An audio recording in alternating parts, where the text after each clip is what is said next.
గత కొన్ని రోజులుగా నేను ఒక సంవత్సరంగా చూస్తున్నా, యాలల్లో మొత్తం మాయమైపోతున్నాయి.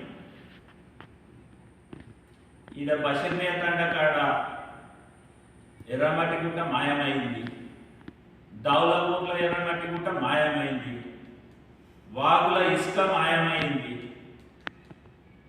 లాస్ట్ సొసైటీ రైస్ మిల్ మిషన్లు కూడా మాయమైనాయి.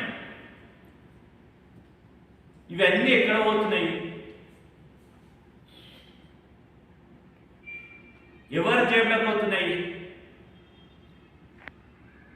ఈరోజు నేను సూటిగా విమర్శిస్తున్నా. హైవే పేరు మీద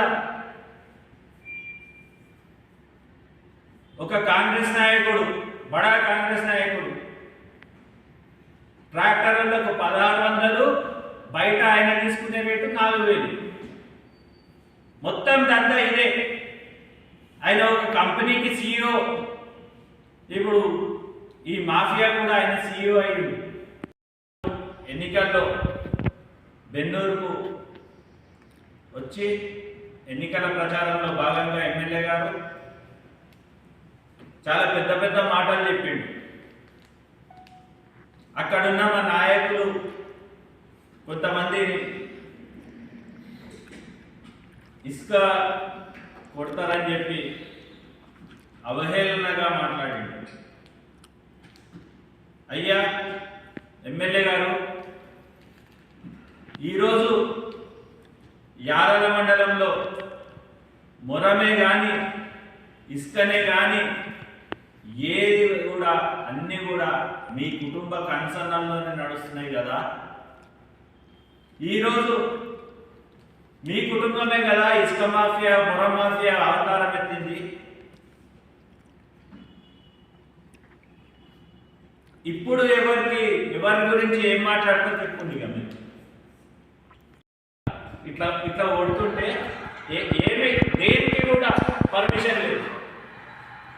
ఒక్క ట్రాక్టర్ కూడా ఈ వీడియోలు తీసి మా నాయకుడు పెడితే ఈరోజు ఒక్కరోజు బంద్ చేసింది.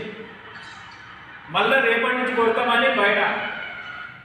ముఖ్యంగా దౌర్జన్యం ఇంకా గ్రామాల్లో కొంతమంది మా పార్టీ నాయకులను ఇది అక్రమ ఇసుక తరలింపు, ఇది కొట్టొద్దు, మాకు ఇబ్బంది అవుతుందని అంటే, నువ్వు కండుకో కాంగ్రెస్ కండుకో నువ్వు కూడా కొట్టుకో అంటున్నారంట.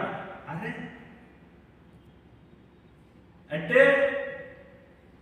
కాంగ్రెస్ కండువా కప్పుకుంటే అక్రమ ఇసుక కొట్టొచ్చు, అక్రమ మరం కొట్టొచ్చు.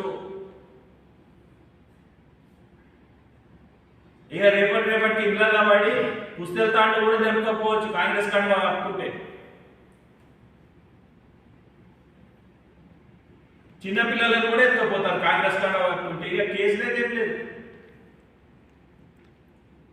రేపు మైనర్ బాలికల రేపు చేస్తే కూడా మనకి కాంగ్రెస్ కండువా కప్పి కేసు లేకుండా చేస్తాం.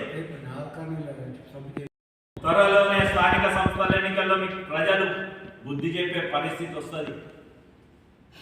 అంతవరకు ఈ పోరాటం ఆగది. ఇక నుంచి బీఆర్ఎస్ పార్టీ సత్తా ఏందో యాలల మండలంలో చూపెట్టబోతున్నామని చెప్పి పత్రికాముఖంగా కాంగ్రెస్ పార్టీ నాయకులకు హెచ్చరిస్తూ, ఈ అవకాశం ఇచ్చిన నిన్న మొన్నటి నుంచి రిసీప్ట్లు నింపుతున్నారు మేము అడిగినందుకు.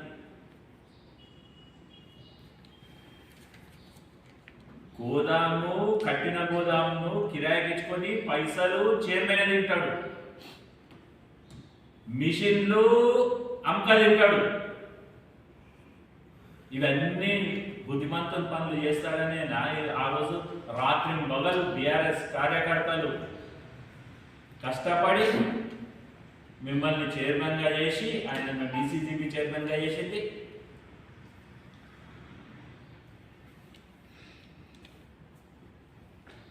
తస్మాత్ జాగ్రత్త అని చెప్తున్నాం.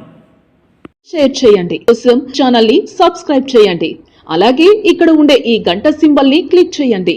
మేము అప్డేట్ చేసే ప్రతి వీడియో నోటిఫికేషన్స్ మీకు వచ్చేస్తాయి.